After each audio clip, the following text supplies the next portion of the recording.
ओम श्री साई राम। प्रिय विद्यार्थियों, आज के पाठ में आप सबका स्वागत है। आज का पाठ है कर्नाटक संपदा, जो 10वीं कक्षा से है। पाठ को जानने से पहले पाठ का हम संदेश देख लेते हैं। इस पाठ में क्या संदेश है, देखिए। प्रस्तुत निबंध द्वारा छात्र कर्नाटक के अतीत का वैभव, वर्तमान में प्रौद्योगिकी। तो आज के इस पाठ के द्वारा, निबंध पाठ के द्वारा हमें क्या करना है, कर्नाटक के अतीत का वैभव यानी प्राचीन वैभव, वर्तमान में प्रौद्योगिकी विकास, वर्तमान में जो प्रौद्योगिकी विकास तथा प्रकृति संपदा के साथ साथ इस राज्य के महान व्यक्तियों की साधना का परिचय प्राप्त करते हैं। तो कर्नाटक के प्रकृति संपदा के साथ साथ हमें कर्नाटक राज्य की महान व्यक्तियों का परिचय प्राप्त करना है। देखिए एक बार, ये है कर्नाटक का चित्र, अंग्रेजी में जिसे हम मैप कहते हैं ना, एक चित्र। भारत में कर्नाटक राज्य कुछ इस तरह से दिखता है। देखिए, उत्तर में बीदर से लेकर दक्षिण में चामराजनगर तक, है ना। पूरब में बल्लारी से लेकर और पश्चिम में उत्तर कर्नाटक तक, उत्तर कन्नड़ा तक कर्नाटक फैला हुआ है। कर्नाटक में 30 जिले हैं। कितने जिले हैं कर्नाटक में? 30 जिले हैं। तो अब हम क्या करते हैं, पाठ को जानने से पहले पाठ में निहित कठिन पदों का अर्थ जान लेते हैं। अगर कठिन पदों का अर्थ हमें पता चला तो पाठ को जानने में क्या होता है, आसानी होती है। देखिए, आबादी, आबादी यानी जनसंख्या। सुषमा, अत्यधिक सुंदरता। सुषमा यानी अत्यधिक सुंदरता, आंखों को जो अत्यधिक सुंदर दिखे, ऐसे प्राकृतिक सौंदर्य को प्राकृतिक सुषमा कहते हैं, सुषमा कहते हैं। देखिए, छोर, छोर का अर्थ है किनारा। आवली, आवली यानी कतार, पंक्ति जो लाइन में रहते हैं ना, उसे कहते हैं आवली। प्रौद्योगिकी, तकनीक। पटल, पटल यानी पर्दा, पटल का अर्थ है पर्दा। संवारना, सजाना। लहराना, लहराना का अर्थ है तरंगित होना। घाट, घाट यानी उतार चढ़ाव का पहाड़ी मार्ग, उतार चढ़ाव का जो पहाड़ी मार्ग होता है उसे कहते हैं घाट। उसे क्या कहते हैं? घाट। शिराडी घाट बहुत फेमस है। कहाँ? चारमुड़ी घाट, कर्नाटक में। अब देखिए, दिग्गज, दिग्गज यानी महान व्यक्ति, जिन्होंने कर्नाटक का नाम पूरी दुनिया में रोशन किया है, ऐसे महान व्यक्तियों को क्या कहते हैं? दिग्गज कहते हैं। उपलब्धि, उपलब्धि का अर्थ है प्राप्ति। धातु, धातु का अर्थ है खनिज पदार्थ जो मूल रूप में मिलता है। अब देखिए शब्दार्थ, और कुछ शब्दार्थ हम अब देखते हैं। इस्पात, इस्पात यानी फौलाद, स्टील। कन्नड़ में जैसे हम कब्बिण कहते हैं ना, उसे कहते हैं इस्पात। विपुल, विपुल का अर्थ है अधिक, अधिक मात्रा में, विपुल मात्रा में यानी अधिक मात्रा में। ऊर्जा, ऊर्जा का अर्थ है शक्ति, एनर्जी। प्रतिमा यानी मूर्ति। श्री वृद्धि, उन्नति, प्रगति। योगदान यानी सहयोग देना, सहकार करना, जिसे कहते हैं योगदान। अनमोल, अनमोल का अर्थ है अमूल्य, बेजोड़। दृष्टांत यानी उदाहरण।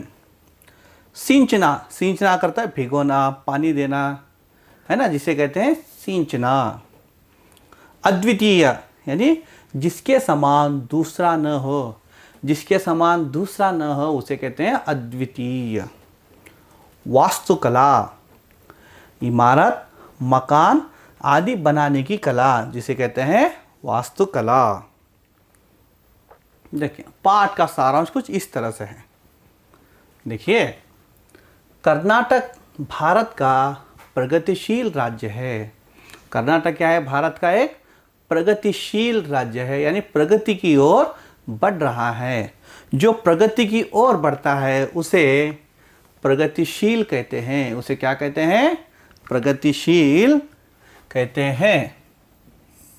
जो विकास की ओर बढ़ रहा है उसे प्रगतिशील कहते हैं। यहाँ की आबादी 6 करोड़ से ऊपर है। यहाँ की आबादी कितनी है? लगभग 6 करोड़ से भी ज़्यादा है। कर्नाटक राज्य सुंदर और समृद्ध है। कर्नाटक राज्य कैसा है? अत्यंत सुंदर और समृद्ध है। इसकी प्राकृतिक सुषमा नयन मनोहर है। इसकी प्राकृतिक सुषमा कैसी है? नयन मनोहर। प्राकृतिक सुषमा किसे कहते हैं? सुषमा यानी सौंदर्य। यहाँ का जो प्राकृतिक सौंदर्य है वह नयन मनोहर है। नयन मनोहर। पश्चिम में विशाल अरबी समुद्र है। पश्चिम में क्या है? विशाल अरबी समुद्र है। पश्चिम में विशाल अरबी, ये जो भाग है ना, ये दक्षिण कन्नड़ा, उत्तर कन्नड़ा, ये जो है ना, ये यहाँ सब क्या है? विशाल अरबी समुद्र है। ये जो पश्चिम की दिशा है यहाँ सब क्या होता है? विशाल अरबी समुद्र है। देखिए, पश्चिम में फैली लंबी पर्वतमालाओं को पश्चिमी घाट कहते हैं। ये जो पश्चिम में फैली है ना, ये जो यहाँ से लेकर यहाँ तक जो लंबी पर्वतमाला फैली है, इसे क्या कहते हैं? पश्चिमी घाट कहते हैं। इसे क्या कहते हैं? पश्चिमी घाट कहते हैं। इसका कुछ भाग सह्याद्री कहलाता है। इसका कुछ भाग क्या कहलाता है? सह्याद्री कहलाता है। पश्चिमी घाट और सह्याद्री, ये जो लाल रंग में आप देखते हैं ना, ये सब पश्चिमी घाट है। इसका कुछ भाग, ऊपर का कुछ भाग क्या कहलाता है? सह्याद्री। सह्याद्री, पता यही भाग जो है आगे महाराष्ट्र में जाकर मिलता है। तो इसी सह्याद्री का नाम याद आते हैं। कौन याद आते हैं? एक महान योद्धा याद आता है। उसका नाम है छत्रपति शिवाजी महाराज, जिसने अपने देश की आन और शान की रक्षा की थी, धर्म की रक्षा की थी, है ना। वे कहाँ से आते हैं? सह्याद्री से आते हैं। तो यहीं से, जो पश्चिमी घाट के, यहीं से सह्याद्री का आरंभ होता है। देखिए, इसका कुछ भाग सह्याद्री कहलाता है। दक्षिण में नीलगिरी पर्वतमालाएं शोभायमान हैं। देखिए, दक्षिण में कौन सी पर्वतमालाएं शोभायमान हैं? नीलगिरी पर्वतमालाएं। तो कर्नाटक के दक्षिणी भाग में ये जो है ना, ये दक्षिणी भाग में नीलगिरी पर्वतमालाएं शोभायमान है। अब देखिए, कर्नाटक में कन्नड़ भाषा बोली जाती है। कर्नाटक राज्य में कौन सी भाषा बोली जाती है? कर्नाटक राज्य में कन्नड़ भाषा। कौन सी भाषा? कन्नड़ भाषा बोली जाती है। इसकी राजधानी बेंगलुरु है। इसकी राजधानी कौन सी है? बेंगलुरु। ये है ना, ये कर्नाटक में इस दिशा में बेंगलुरु है। इसकी राजधानी बेंगलुरु है। ये जो है ना, बेंगलुरु का विधानसौधा, ये है बेंगलुरु का विधानसौधा। विधानसौधा का चित्र है ये। देश विदेश के लोग आकर यहां बस गए हैं। बेंगलुरु में देश विदेश के लोग आकर यहां पर बस गए हैं। बेंगलुरु शिक्षा का केंद्र है। ये जो अपना बेंगलुरु है ना, ये क्या है? शिक्षा का केंद्र है। और यहाँ बड़े बड़े उद्योग धंधों का भी केंद्र है। सिर्फ शिक्षा का केंद्र ही नहीं, यहाँ पे बड़े बड़े उद्योग धंधों का भी बेंगलुरु केंद्र है। यहाँ प्रसिद्ध भारतीय विज्ञान संस्थान है। यहाँ पर क्या है? प्रसिद्ध भारतीय विज्ञान संस्थान है। इसे सिलिकॉन सिटी भी कहा जाता है। इसे क्या कहा जाता है? Silicon city. सिलिकॉन सिटी भी इसे कहा जाता है। बेंगलुरु में अनेक बृहत संस्थाएं हैं। बेंगलुरु में क्या? अनेक बृहत संस्थाएं हैं। जैसे HAL, Hindustan aeronautical limited. HAL का विस्तृत रूप है हिंदुस्तान एरोनॉटिकल लिमिटेड, है ना। ये HAL का चित्र है। क्या बनाता है HAL कंपनी में? HAL कंपनी में देश की रक्षा से संबंधित बड़े बड़े फाइटर प्लेन यहाँ पे तैयार होते हैं। युद्ध करने के विमान, युद्ध विमान यहाँ पे क्या होते हैं? HAL में तैयार होते हैं, जो भारत को सुरक्षित रखते हैं, भारत की सीमाओं की रक्षा करते हैं। ये देखिए HMT, हिंदुस्तान मशीन टूल्स, यहाँ पे एक चित्र दिया गया है HMT यानी हिंदुस्तान मशीन। यहाँ पे जगत प्रसिद्ध ये जो वॉच होते हैं ना, घड़ी होते हैं ना, घड़ी, हाथ के घड़ी यहाँ पे तैयार होते हैं। HMT Hindustan machine tools. ITI Indian telephone industries. अब देखिए BEL यानी Bharat electronics limited, Bharat electronics limited. BHEL Bharat heavy electronics limited, Bharat heavy electronics limited. ऐसे बड़े बड़े कंपनियां बेंगलुरु में है। अनेक वैज्ञानिकों ने अपनी महान साधना द्वारा कर्नाटक को विश्व पटल पर अंकित किया है। देखिए अनेक वैज्ञानिकों ने अपनी महान साधना द्वारा कर्नाटक को विश्व पटल पर, ना कि भारत, विश्व पटल पर कर्नाटक को अंकित किया है। इनका नाम है सर CV रामन जी। आप जानते हैं ना, रामन इफेक्ट के द्वारा ये नोबेल पुरस्कार से पुरस्कृत है, अलंकृत है। इन्हें नोबेल पुरस्कार दिया गया है। इनका नाम है CV रामन। और आप इन्हें जानते हैं, इनका नाम है मोक्षगुंडम विश्वेश्वरैया, सर एम विश्वेश्वरैया।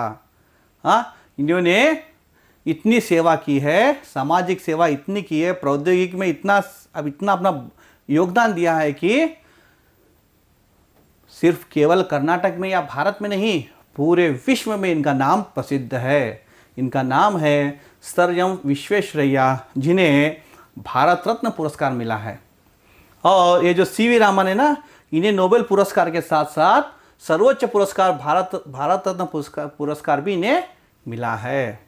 तो सबसे पहला भारत रत्न पुरस्कार सर एम विश्वेश्वरैया जी को प्राप्त है। और देखिए ये है CNR राव। CNR राव ये भी बड़े वैज्ञानिक हैं।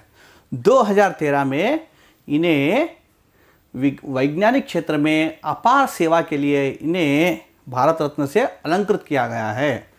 और ये देखिए इनका नाम है शकुंतला देवी। शकुंतला देवी, इन्हें ह्यूमन कंप्यूटर कहते हैं। इन्हें क्या कहते हैं?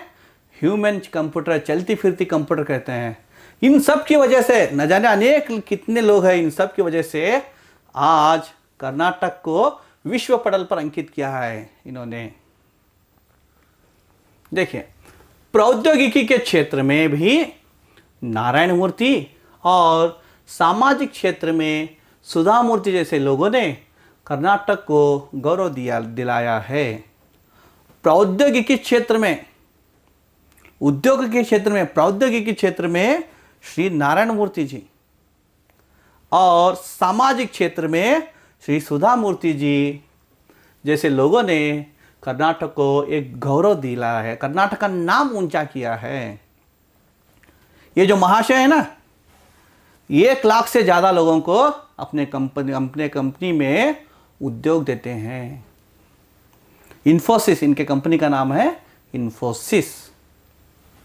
देखिए कर्नाटक में सोना, यहाँ सोना, तांबा, पीतल, लोहा आदि कई प्रकार की धातुएं मिलती हैं। यहाँ सोना, तांबा, पीतल, लोहा आदि कई प्रकार की धातुएं कर्नाटक में मिलती है। तो सोना जो है ना, सोने से क्या बनाते हैं? ये जो आभूषण बनाते हैं, जो कान में डालते हैं, सोने के जो कंगन बनाते हैं, औरतें मंगलसूत्र बनाते हैं, इसी सोने से बनाते हैं। सोने से आभूषण बनाए जाते हैं। तांबा देखा है ना आपने, हर किसी के घर में तांबे के ऐसे घड़े होते हैं, तांबा। और है ना पीतल, ये पीतल के बर्तन है, ये सारे क्या है? पीतल के बर्तन हैं।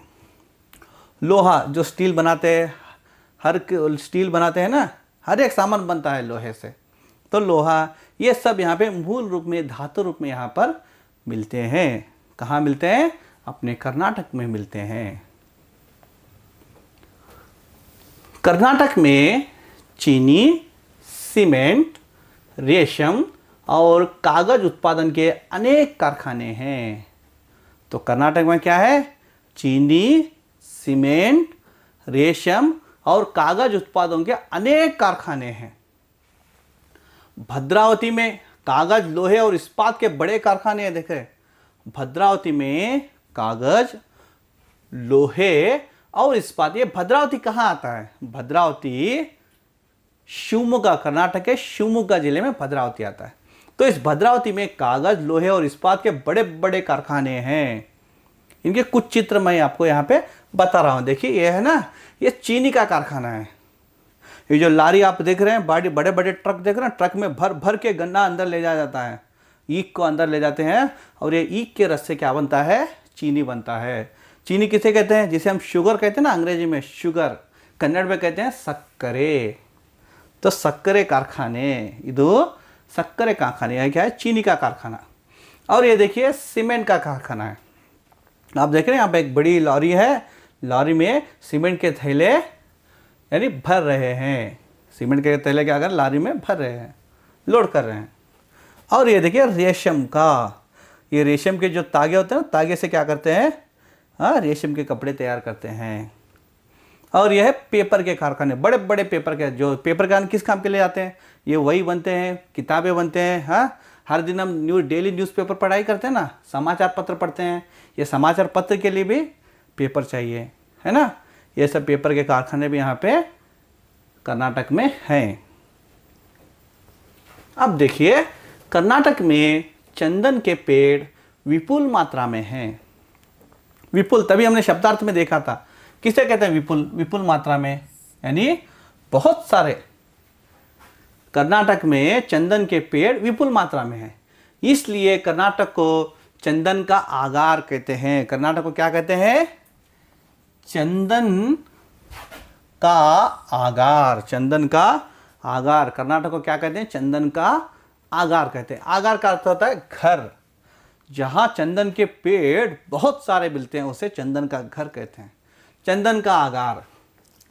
यहाँ चंदन का तेल, साबुन तथा कलाकृतियाँ भी बनाई जाती है। तो कर्नाटक में क्या करते हैं? चंदन का तेल, है ना, ये सब चंदन की लकड़ियाँ हैं। तो चंदन का तेल भी निकालते हैं, चंदन का तेल, चंदन का साबुन और चंदन की लकड़ियों में कलाकृतियाँ बनाती हैं। आप देख रहे हैं कितना सुंदर कलाकृति है ये, है ना। एक छोटे सी चंदन की लकड़ी में इतना सुंदर भगवान कृष्ण का विश्व रूप का चित्र है। ये किसका चित्र है? भगवान कृष्ण का विश्व रूप का चित्र है। कितनी बारीकी से बनाया गया है इसे। तो लकड़ी में ऐसे सुंदर सुंदर कलाकृतियां यहाँ पे बनाया जाता है।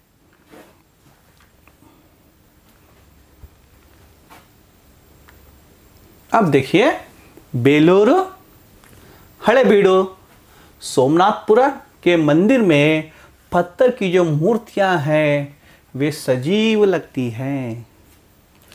ये जो है ना, ये बेलूरू, हळेबीडु, यहाँ जो पत्थर की जो मूर्तियां हैं इन मंदिरों में जो सजीव लगती है, मानो साक्षात हमारे सामने खड़ी हो, जीवित हो, ऐसी लगती है वहाँ की पत्थर की मूर्तियां। ये सुंदर मूर्तियां हमें रामायण, महाभारत और पुराणों की याद दिलाती है। ये जो सुंदर सुंदर पत्थर की मूर्तियां हैं ना बेलूर में, हळेबीडु में, ये हमें रामायण की, महाभारत की और पुराणों की याद दिलाती है। देखिए, ये है बेलूर का मंदिर। इसे कहते हैं चन्नकेशव मंदिर, यानी ये एक वैष्णव मंदिर है, कृष्ण का मंदिर है, वैष्णव मंदिर है। और ये हळेबीडु, हळेबीडु वहीं पर थोड़ी सी दूर में है हळेबीडु। ये जो है ना, होयसलेश्वर मंदिर कहते हैं इसे, ईश्वर का मंदिर है।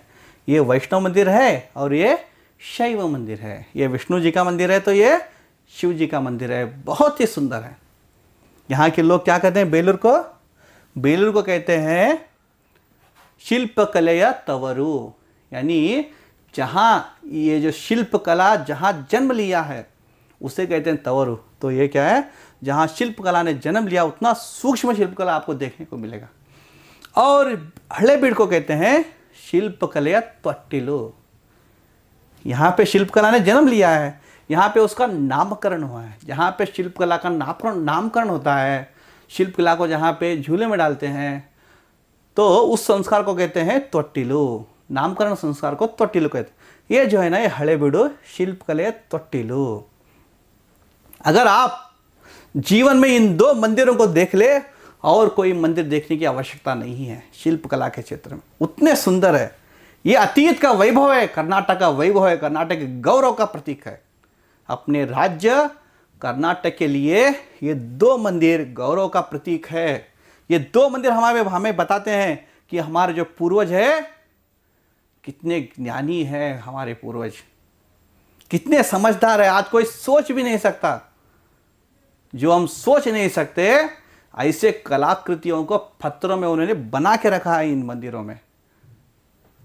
इसलिए हर किसी को जीवन में एक न एक बार इसे जरूर देखना चाहिए। ये 2 मंदिर देखने के बाद फिर शिल्पकला में कोई मंदिर देखने की आवश्यकता नहीं है।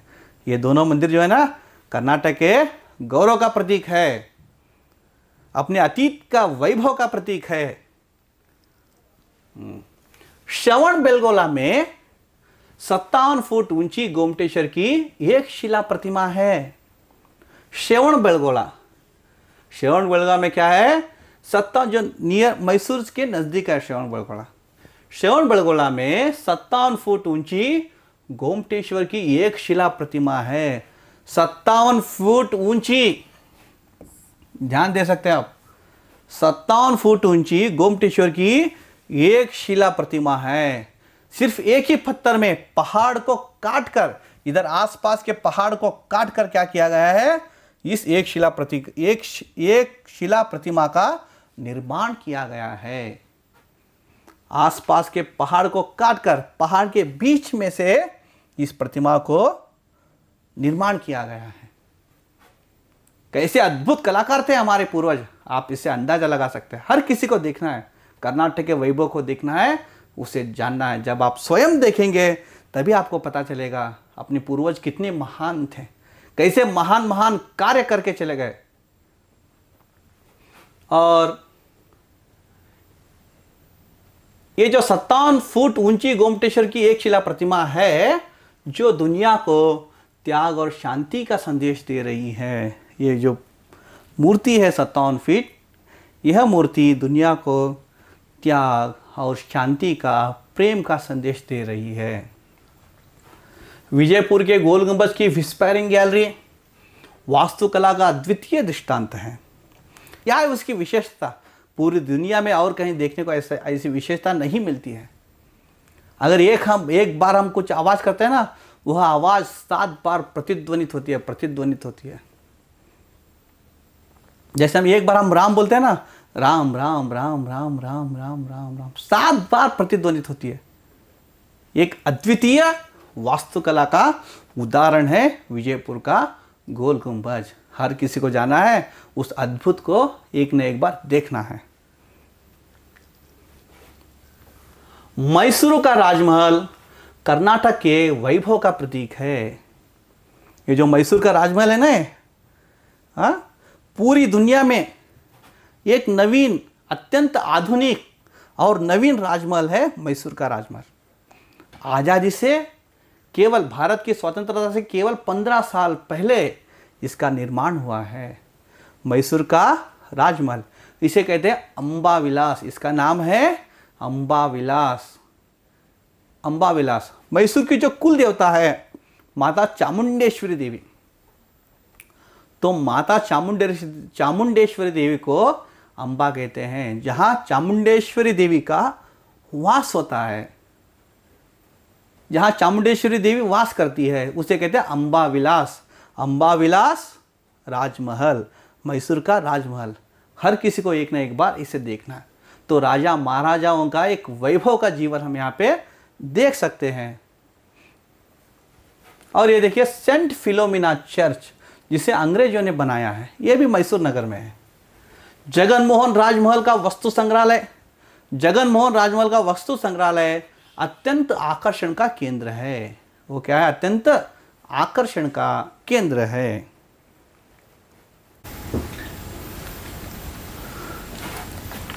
कर्नाटक में कावेरी, कृष्णा, तुंगभद्रा आदि अनेक नदियां बहती हैं। तो कर्नाटक में क्या होती है? देखिए, कावेरी, कृष्णा, तुंगभद्रा। दक्षिण में कावेरी नदी सबसे बड़ी नदी है और कर्नाटक के उत्तरी भाग में कृष्णा नदी सबसे बड़ी नदी है। तुंगभद्रा आदि अनेक नदियां बहती हैं। इन नदियों पर बांध बनाए गए हैं। इन नदियों पर क्या बनाए गए हैं? बांध, यानी नदियों को रोका जाता है। नदी के पानी को एक जगह पे क्या होता है? रोका जाता है। डैम बोलते हैं ना अंग्रेजी में, डैम उसे कहते हैं, हिंदी में बांध कहते हैं। तो बांध बनाए गए। ये देखिए एक चित्र देखिए, ये है कावेरी नदी का एक बांध है, यानी विश्व प्रसिद्ध है। इसका नाम है KRS, कृष्णराज सागरा। तो कृष्णराज जी कर्नाटक के वडेयर थे, यहाँ के एक राजा थे। तो उनके नाम पर, उनके याद में उनका नाम इस डैम को रखा गया है, कृष्णराज सागरा, KRS डैम, KRS डैम। देखिए ये जो बांध बनाए गए ना, ये जो इधर जो दाईं ओर है, ये पूरा एक कावेरी नदी है और इसके बाईं ओर जितना यहाँ पे आवश्यकता है, थोड़ी सी मात्रा में क्या करते हैं, पानी जितना आवश्यकता उतना पानी यहाँ पे छोड़ते हैं। तो सिर्फ यहाँ पे पानी कोई पकड़ा नहीं है, लाखों एकड़ जमीन को पानी दी जाती है, पानी की सिंचाई की जाती है इस नदी द्वारा। हजारों एकड़ जमीन सिंची जाती है, हजारों लाखों एकड़ जमीन को क्या करते हैं? पानी देते हैं, तो फसल के लिए। इन जलाशयों की सहायता से ऊर्जा का उत्पादन भी किया जाता है।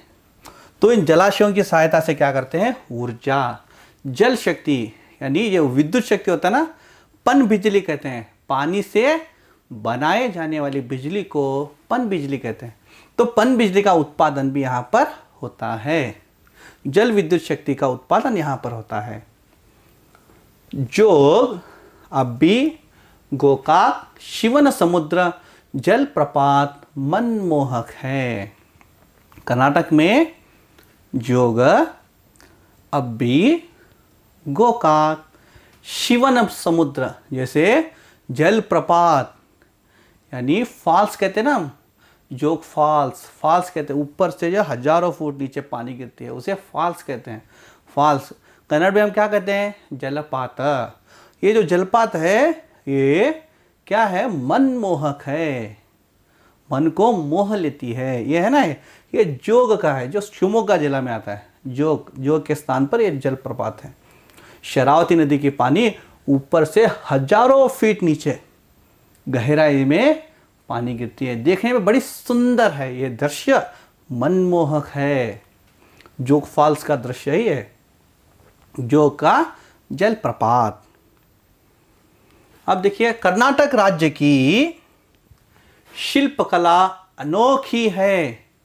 कर्नाटक राज्य की शिल्पकला अनोखी है। बादामी, ऐहोळे, पट्टदकल्लू में जो मंदिर है उनकी शिल्पकला और वास्तुकला अद्भुत है। ये जो है ना, ये बादामी, ऐहोळे, ये ऐहोळे का मंदिर है, ऐहोळे का मंदिर है जो बागलकोट जिले में आता है। ये पट्टदकल्लू, ये भी बागलकोट जिले में आता है। यहाँ के जो मंदिर है ना, ये इसकी वास्तुकला अद्भुत है। हर किसी को देखना है, देखने के लिए दो आंखें बस नहीं होते हैं। यहाँ पर गंगा, कदंब, राष्ट्रकूट, चालुक्य, होयसळ, वडेयर आदि राजवंशों ने, देखिए कर्नाटक में, कर्नाटक के प्रसिद्ध राजवंश कौन कौन से हैं? गंगा, कदंब, राष्ट्रकूट, चालुक्य, होयसळ, वडेयर, ये आदि राजवंशों ने यहाँ पे राज किया है। तथा कृष्णदेवराय, मदकरी नायक, रानी अब्बक्का देवी, कित्तूर की चन्नम्मा, आज कौन नहीं जानता है भारत देश में कित्तूर की चन्नम्मा को, है ना? यह है कित्तूर की चन्नम्मा। कित्तूर की चन्नम्मा जैसे अनेक शासकों ने कर्नाटक राज्य की श्रीवृद्धि में अपना महत्वपूर्ण योगदान दिया है। तो कर्नाटक राज्य की श्रीवृद्धि में, वृद्धि में, उसकी प्रगति में अनेक राजा महाराजाओं ने, अनेक महारानियों ने अपना महत्वपूर्ण योगदान दिया है। यह है कृष्णदेवराय। हम्पी आप जानते हैं, हम्पी विजयनगर सम्राट, विजयनगर राज्य के सम्राट श्री कृष्णदेवराय पूरी दुनिया में अपना नाम कमाया है। ऐसे बड़े बड़े मंदिर बनाए हैं जो आज तिरुपति बालाजी के मंदिर हो, ऐसे जो भी बड़े बड़े मंदिर हो इन्होंने ही बनाए हैं। श्री कृष्णदेवराय इनका नाम है, श्री कृष्णदेवराय। इनके ज़माने में हीरे जवाहरात ये सब ऐसे रोड पे बेचा करते थे, जैसे मिर्ची बेच रहे हों, है ना। और इनका नाम है चन्नम्मा देवी। कर्नाटक के बेलगावी जिले के कित्तूर में रहती थी। कित्तूर की महारानी थी चन्नम्मा ने। झांसी की रानी लक्ष्मीबाई से 22 साल पहले, झांसी की रानी लक्ष्मीबाई से भी 22 साल पहले कित्तूर की रानी चन्नम्मा ने अंग्रेजों को भारत से खदेड़ने के लिए युद्ध किया था, अंग्रेजों को ललकारा था। अपने राज्य के कित्तूर की रक्षा के लिए, कर्नाटक की रक्षा के लिए अंग्रेजों से इसने लड़ाई की थी। इसके साथ और कई मंत्री थे, बालन्ना, रायन्ना, बहुत सारे मंत्री थे जिन्होंने भी जो जीवित रहने तक कर्नाटक की रक्षा करते रहे। कित्तूर रानी चन्नम्मा। देखिए, कर्नाटक के अनेक साहित्यकारों ने सारे संसार में कर्नाटक की कीर्ति फैलाई है। कर्नाटक के अनेक साहित्यकारों ने सारे संसार भर में, पूरी दुनिया भर में कर्नाटक की कीर्ति फैलाई है। बसवण्णा, अल्लम प्रभु, अक्क महादेवी, सर्वज्ञ जैसे अनेक संतों ने अपने अनमोल वचनों द्वारा, किस द्वारा? अपने अनमोल वचनों द्वारा प्रेम, दया और धर्म की सीख दी है। देखिए कौन, किसने? बसवण्णा। यहाँ इन्हें शिव शरण कहा जाता है। बसवण्णा, अल्लम प्रभु, अक्क महादेवी, सर्वज्ञ जैसे अनेक संतों ने अपने अनमोल वचनों द्वारा प्रेम, दया और धर्म की सीख दी है। प्रेम, दया और धर्म की सीख दी है इन महान महानुभावों ने। ये देखिए, ये बसवण्णा जी का चित्र है। क्रांतिकारी समाज सुधारक थे बसवण्णा जी। 12वीं शताब्दी में क्रांतिकारी समाज सुधारक थे। इनका मुख्य केंद्र था, आज जो बीदर जिला है ना, उसका बसव कल्याण। तो कल्याण में इन्होंने एक क्रांतिकारी समाज सुधारक, इन्होंने एक अनुभव मंडप बनाया था। दुनिया भर से जो शिव शरण होते हैं, जो संत महात्मा होते हैं, वहाँ पर आया करते थे और समाज को सुधारने का कार्य करते थे। इनका नाम है अक्क महादेवी। आज अक्क महादेवी को कौन नहीं जानता? ये जो श्रीशैलम पहाड़ है ना, श्रीशैलम पहाड़ी पे जो मल्लिकार्जुन जी रहते हैं, भगवान को जो हम मल्लिकार्जुन जी के रूप में देखते हैं, उन्होंने साक्षात दर्शन दी थी इन्हें। यह है सर्वज्ञ। इन सभी ने अपने वचनों द्वारा पूरी दुनिया में क्या? प्रेम, दया और धर्म की सीख दी है। पुरंदरदास, कनकदास आदि भक्त कवियों ने भक्ति, नीति, सदाचार के गीत गाए हैं। देखिए, पुरंदरदास, कनकदास आदि भक्त कवियों ने, यहाँ पे सिर्फ 2 लोगों का चित्र दिया है हमने, पुरंदरदास, कनकदास जैसे आदि भक्त कवियों ने भक्ति, नीति, सदाचार के गीत गाए हैं। भक्ति के गीत, नीति के गीत, सदाचार के गीत गाए हैं। ये है पुरंदरदास जी और ये है कनकदास जी ना। कनकदास जी जिन्हें दर्शन देने के लिए जो कर्नाटक में जो कृष्ण का मंदिर प्रसिद्ध है, उडुपी कृष्ण है ना, जो समुद्र की छोर में आता है, जब ये दर्शन के लिए चले गए थे उडुपी के कृष्ण मंदिर में, उस समय क्या हो गया? समय होने पर मंदिर को बंद किया जाता है। दर्शन न होने के कारण ये मंदिर के पीछे जाकर निराश होकर खड़े हो जाते हैं और वहीं पे भक्ति का गीत गाने लगते हैं। तो उसी समय क्या हो गया, तो अचानक इनके सामने जो मंदिर की दीवार थी, दीवार अचानक टूट गई और जो भगवान उधर मुंह किए हुए थे, भगवान पीछे मुड़ गए, भगवान की मूर्ति पीछे मुड़ गए और इन्हें दर्शन दे दिए। भगवान ने स्वयं इन्हें दर्शन दे दिए। जब ये भगवान को देखने गए थे, भगवान के दर्शन न होने से जब निराश हो गए, तो स्वयं भगवान ने पीछे मुड़कर अपने आप दीवार टूट गई और भगवान ने इन्हें दर्शन दे दिए। ऐसे महान, बड़े बड़े महान कवि, दिग्गज, महात्मा जो कर्नाटक की धरती पर अमर बन चुके हैं। कर्नाटक को पूरे विश्व में ये गौरव का स्थान दिलाया है इन्होंने। पंपा, रन्ना, पोन्ना, कुमारव्यास, हरिहरा, राघवांका आदि ने महान काव्यों की रचना कर कन्नड़ साहित्य को समृद्ध बनाया है। देखिए क्या है, पंप हो, रन्ना, पोन्ना, कुमारव्यास, हरिहरा, राघवांका आदि महान कवियों ने कन्नड़ में बड़े बड़े साहित्य की रचना करके कन्नड़ साहित्य को समृद्ध बनाया है। ये जो चित्र है ना, ये पंप का चित्र है। कन्नड़ में इन्हें आदि कवि कहा जाता है, आदि कवि पंपा। और ये कौन है, रन्ना। ऐसे अनेक कवियों ने कन्नड़ साहित्य को समृद्ध बनाया है। और ये देखिए, आधुनिक काल के साहित्यकार कुवेंपु, दरा बेंद्रे, शिवराम कारंत, मास्ती वेंकटेश अयंगार, विनायक कृष्ण गोकाक, यू आर अनंतमूर्ति, गिरीश कार्नाड और चंद्रशेखर कंबार ज्ञानपीठ पुरस्कार से अलंकृत हैं। तो कर्नाटक के ये जो 8 साहित्यकार है, ये 8 के 8 ज्ञानपीठ पुरस्कार से अलंकृत है।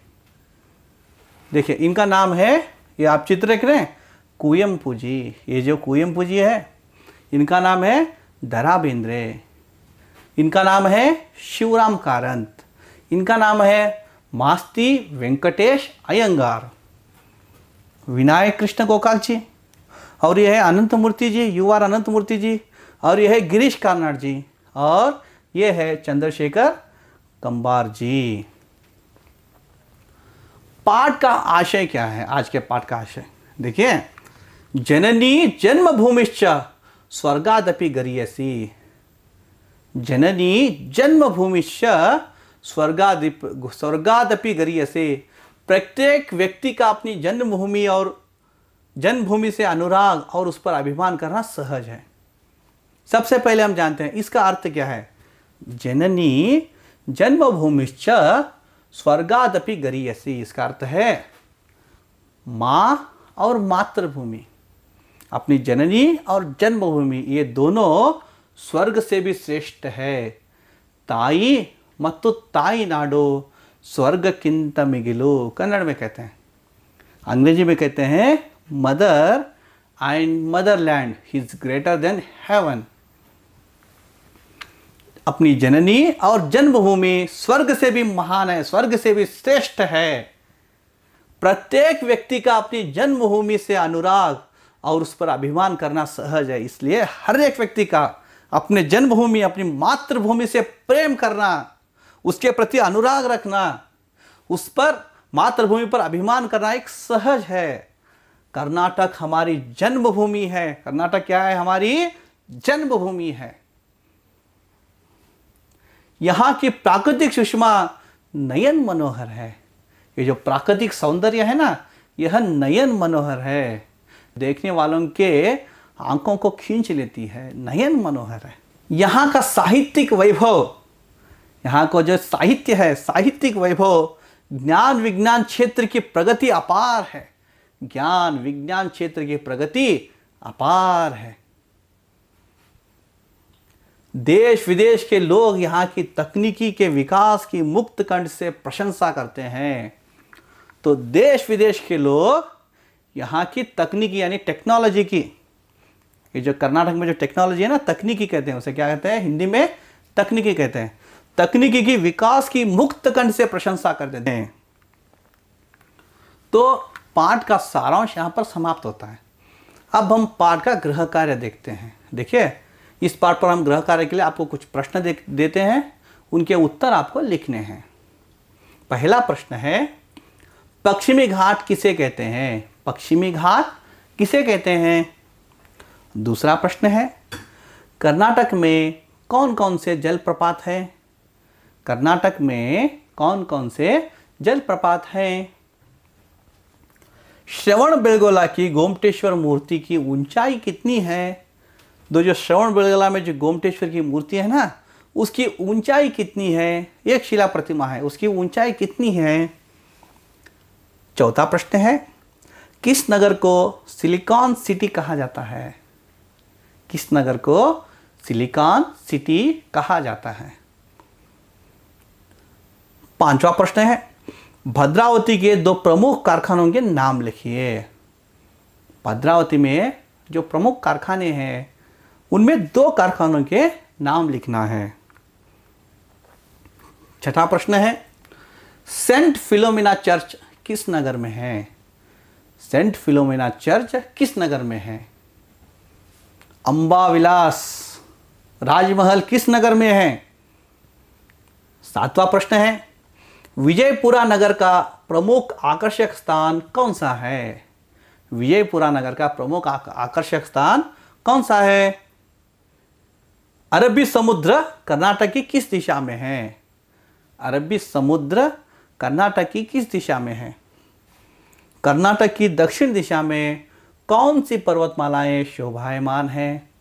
कर्नाटक की दक्षिण दिशा में कौन सी पर्वतमालाएं शोभायमान हैं? इन प्रश्नों के आपको उत्तर लिखने हैं। ये जो पाठ में हमने जो आपको चित्र बताया ना, उन सब को हमने गूगल से लिया है।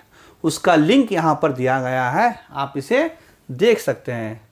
तो ये सब चित्र लेने से क्या होता है, पाठ को समझाने में बड़ी आसानी होती है। तो यहाँ पर आज का पाठ समाप्त होता है। जय साई राम, धन्यवाद।